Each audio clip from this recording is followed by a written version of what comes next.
teman-teman, perkenalkan nama saya Desronika Zaluhu dari kelas A Pendidikan Sejarah Stambuk 2023. Nah, di video ini saya akan mengangkat tema tentang Perang Padri bukan perang agama.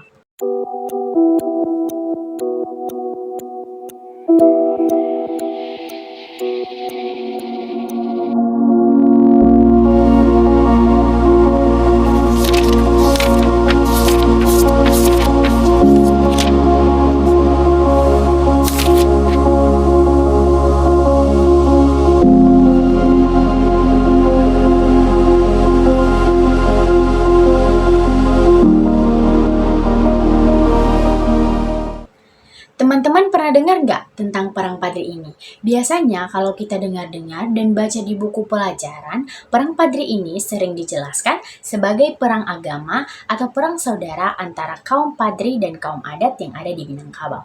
Nah, kaum Padri ini adalah kelompok ulama yang ingin memurnikan ajaran Islam dengan melawan kaum adat yang ingin mempertahankan tradisi adat yang ada di Minangkabau. Tapi sebenarnya sejarah itu nggak sesederhana itu loh. Di video ini, aku akan mengajak teman-teman buat melihat sisi lain dari Perang Padri ini. Bahwa perang ini terjadi bukan hanya faktor agama, tetapi ada juga karena faktor ekonomi, politik, sosial budaya, dan ada campur tangan Belanda. Nah, jadi ceritanya gini teman-teman. Di awal abad ke-19, Minangkabau lagi rame banget karena muncul dua kelompok besar. Yang pertama, itu adalah kaum Padri. Nah, mereka ini para ulama dan jamaah haji yang baru pulang dari Mekah. Mereka bawa semangat pembaharuan Islam dari gerakan Wahabi yang ingin memurnikan ajaran agama Islam dari kebiasaan-kebiasaan lama yang dianggap sangat menyimpang dari ajaran agama Islam, misalnya judi, sabung ayam, dan minum tua. Lalu yang kedua itu ada kaum adat, yaitu para pemimpin adat Minangkabau seperti penghulu suku, datuk, dan raja Pagaruyung. Mereka ini mempertahankan adat yang sudah diwariskan turun-temurun, termasuk sistem matrilineal di mana garis keturunan diambil dari pihak ibu. Nah, benturan antara dua pandangan ini bikin konflik besar di antara kaum yang ada di Minangkabau, yaitu kaum Padri merasa adat Minangkabau terlalu jauh dari ajaran agama Islam, sementara kaum adat menilai kaum Padri terlalu keras. Nah, dari sinilah awal mula terjadinya Perang Padri muncul. Perang Padri merupakan salah satu pertempuran yang dilatar belakangi oleh perpecahan di kalangan rakyat Minangkabau, tepatnya antara kaum Padri dan kaum adat. Pertempuran ini terjadi di daerah Sumatera Barat dan terbagi ke dalam dua periode yang terpisah, yaitu pada tahun 1821 hingga 1825 dan tahun 1830 hingga 1837. Kaum Padri menilai bahwa kaum adat telah melakukan praktik-praktik yang menyimpang dari ajaran Islam. Sehingga kaum Padri ingin melakukan pemurnian praktik ajaran Islam dengan memberantas kebiasaan-kebiasaan yang menyimpang itu. Kaum Padri terdiri atas ulama-ulama yang memiliki tujuan untuk memurnikan ajaran Islam di Minangkabau, sedangkan kaum adat merupakan kelompok masyarakat di Minangkabau yang masih memegang teguh adat istiadat dari leluhur mereka.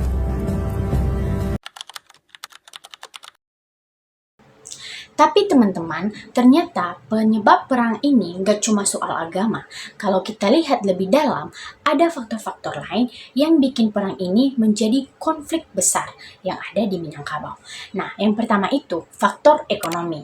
Waktu itu, kopi dan emas jadi komoditas penting di Minangkabau. Kaum Padri ingin perdagangan dijalankan sesuai prinsip Islam, tapi sebagian elit adat merasa bahwa aturan itu bisa mengurangi keuntungan mereka.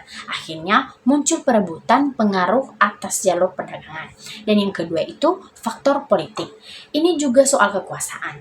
Kaum ulama pengen memperbaharui sistem pemerintahan sesuai ajaran Islam. Sementara kaum adat ingin mempertahankan struktur kekuasaan lama di bawah para penghulu dan Raja Pagaruyung. Dan yang ketiga itu ada faktor sosial budaya. Di adat Minangkabau yang matrilineal dianggap oleh kaum Padri bertentangan dengan sistem patriarki Islam. Nah, dari sini ketegangan bukan cuma antara pemimpin, tapi juga masuk ke kehidupan masyarakat sehari-hari. Menandakan adanya gejolak-gejolak yang timbul karena faktor ekonomi, sosial, dan budaya dalam masyarakat Minangkabau.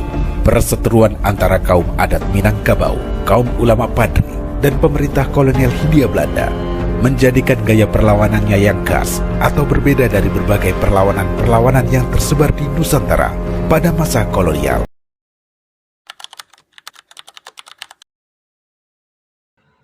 Nah, situasi semakin parah waktu Belanda ikut campur. Awalnya mereka mendukung kaum adat untuk melawan kaum Padri. Tapi tujuannya bukan buat damai teman-teman, melainkan buat memperluas kekuasaan mereka sendiri di wilayah Sumatera Barat. Nah, di sini Belanda menggunakan strategi adu domba. Mereka bantu satu pihak, lalu setelah itu menyerang keduanya. Hingga akhirnya tahun 1837, Benteng Bonjol, benteng terakhir kaum Padri, jatuh ke tangan Belanda. Para pemimpin besar kaum Padri, misalnya Tuanku Imam Bonjol, akhirnya ditangkap dan diasingkan ke Manado, sampai wafat di sana tahun 1864.